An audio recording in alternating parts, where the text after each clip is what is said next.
As you might expect in a time of popping asset bubbles, house flippers are getting burned. Fed Chairman Jerome Powell has finally admitted what all of us have known for a long time. Specifically, U.S. home prices are in the midst of a major correction or even a collapse. Institutional home buyers bought houses over the past few years as if they were going out of style. That included iBuyers like Zillow, Redfin, Opendoor, and OfferPad. It also included small-time investors and home flippers. The pandemic created distortions in the U.S. economy. Many people could work from home. So many people moved from coastal cities to mountain cities in the western U.S. These pandemic-era boomtowns and cities then attracted speculators. Then quickly rising interest rates caused a sudden turn in investor sentiment. But now, the tide has turned, mostly due to quickly rising interest rates. General sentiment about house prices has been thrown into reverse. And now the bubble is popping. Home builder confidence is collapsing. Prospective buyers are backing away from the market because they think prices have a lot further to fall.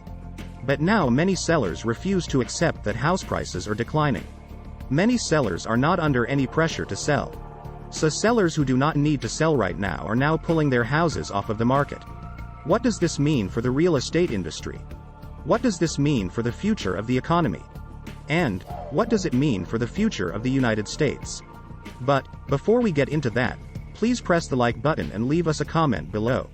Please hit the subscribe button and hit the bell icon so that you are notified of upcoming videos.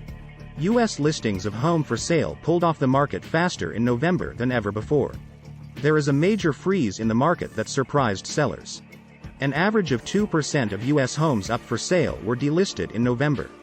The share of homes pulled from the market was the highest on record. The recent spike in delisted homes for sale is attributable to a collapse in buyer demand. Many would-be sellers listed their homes expecting the huge offers of the pandemic-era housing boom. These days, sellers are struggling to find any buyers at all. Some sellers are having a hard time grasping that we're not in a housing market frenzy anymore, said Heather Cruiai, a Florida real estate agent. It's tough for them to swallow that they missed the boat on getting a high price, Cruiai continued. By the time sellers realize their listing was priced too high, it has already been on the market for too long and is considered stale, Cruiai added. Buyer demand has cratered because of the sharp rise in mortgage rates. Federal Reserve has been aggressively raising interest rates this year. Higher interest rates make mortgages more expensive. And that reduces the amount that home buyers can pay for houses. That, in turn, reduces demand for homes. Or, it reduces how much buyers can pay for homes. And that brings house prices down. The average monthly payment on a long-term mortgage is 40% more expensive than it was at this time last year, said Redfin. Usually, sellers who pull their listings off the market in the fall do it with the intention of listing again in the spring, said David Palmer, a Seattle real estate agent. But with the word "recession" out there, there's not as much optimism about spring being a better market, Palmer continued. Now people are talking about trying again in another year or two once the economy improves, Palmer also said. Home delistings have spiked in so-called pandemic boomtowns. These are the cities that experienced a record surge in home prices in recent years. Boise, Phoenix, Las Vegas, Salt Lake City, Denver, Austin. In Sacramento, 3.6% of listed homes were delisted. That was the most of any metro area, according to Redfin. Delistings are just one symptom of rising interest rates. Fed Chair Jerome Powell says that the United States is in a housing bubble. Home prices are declining quickly in many markets, especially in the western United States. But real estate agents need commissions from continued sales in order to make a living. So they are stoking interest in homes for sale despite the rough economic outlook. Home prices could fall by 20% over the next few years, said research firm DataTrek. We see a housing correction playing out across the country, DataTrek continued. If you follow this channel, you already know that house prices are falling across the United States. Institutional investors snapped up properties during a stimulus-fueled frenzy. But now, rising interest rates have shifted the sands. U.S. home prices have declined for the first time in nearly 3 years. Meanwhile, Redfin shut down its institutional home buying. And it is selling off its portfolio of homes as quickly as possible. Redfin CEO Glenn Kelman says that the company is cutting prices by 5% every week that a home sits on the market. Astonishingly, Opendoor reported having more than 2,000 houses in the purchase process at the end of Q3. But most investors selling properties.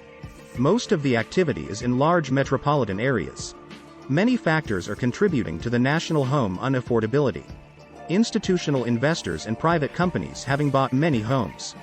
This has made homes unaffordable for first-time homeowners. Prices of single-family homes can still fall. That is because individual home buyers are still the vast majority of the market. And that includes many buyers who need to borrow money to purchase a house. So, mortgage rates have an outsized impact on the price of homes.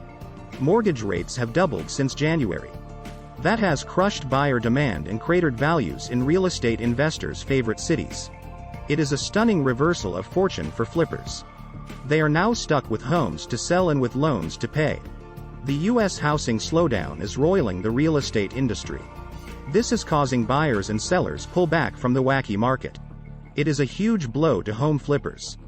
That includes everyone real estate rookies to institutional iBuyers like Opendoor. iBuyers have basically decided to take losses on quick deals in hopes of avoiding problems before they get worse. Flippers with mortgages need to repay the loans. Rising interest rates make carrying costs much higher. The economic waves reverberate across the market. Speculators can drive prices higher very quickly. Conversely, they also accelerate the move downward. Home flipping reached a fever pitch at the start of the year. 10% of all real estate transactions were flips. But, the home flipping rate has been falling since Q2 and economic conditions are weakening. Demand has cooled spectacularly fast in Sunbelt cities. Phoenix, Jacksonville, and Atlanta. Flippers accounted for 14% of transactions in those cities. Profits on home flips declined from 30% to 25% in the past year. In Austin, for example, flippers lost about 1%. In San Jose, flippers' profit fell from 45% in March to 6.5% in August. Flippers can speed markets to reach their floor quickly. That is because they typically buy cutting prices more aggressively than typical homeowners. Traditional homeowners can typically afford to wait quite a while for more favorable conditions. Flippers can get the housing market moving again by adjusting prices faster. That way, houses might become affordable to buyers. Institutional iBuyers Redfin and Opendoor are also getting burned like traditional flippers, only on a larger scale. 42% of the homes that Opendoor sold in August sold for less than what it paid for them. Opendoor lost money on 76% of its deals in Phoenix. Betting on rising U.S. real estate prices was a winning strategy for at least a decade. And the pandemic boom actually supercharged gains. But, the markets have reversed course and houses are attracting lowball offers. But prices seem to be declining every week as sellers get more desperate and buyers back away. So home sales are declining because lack of affordability is scuppering demand. Sales of existing homes have fallen in every month in 2022. Sales of previously owned U.S. homes fell for a 7th straight month in August. Home builder sentiment is in a record collapse. New home sales are down almost 30% from a year ago. And existing home sales are down 20% from a year ago. And existing home sales in 2022 are down 29.6% and 19.9%, respectively. That means, prices still have further to fall. Nearly 25% of new home prices are discounted. Rising interest rates have caused homebuilder confidence to tank. Redfin CEO Glenn Kelman is predicting the biggest U.S. housing crash since the Great Recession. Sensing that home prices are in free fall, home buyers are now pulling back from the market. The United States economy now teeters on the brink of recession. But how far will home prices fall? Experts predict that house prices could fall by up to 25% over the next few months. But, what do you think? Please press the like button and leave us a comment below. Please hit the subscribe button and hit the bell icon so that you are notified of upcoming videos. Please share this video on social media. Thank you for watching.